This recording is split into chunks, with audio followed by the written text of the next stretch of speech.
పరిశుద్ధులైన పిల్లలు కావాలి పరిశుద్ధుడైన దేవునికి.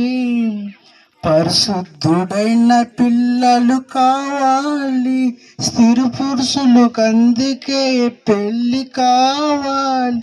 స్త్రీ పురుషులకు అందుకే పెళ్లి కావాలి. అందుకే వివాహం ఘనమైనది. ఎందుకు మనిషికి ఇది తెలియకున్నది. అందుకే వివాహం ఘనమైనది. ఎందుకు మనిషికి ఇది తెలియకున్నది.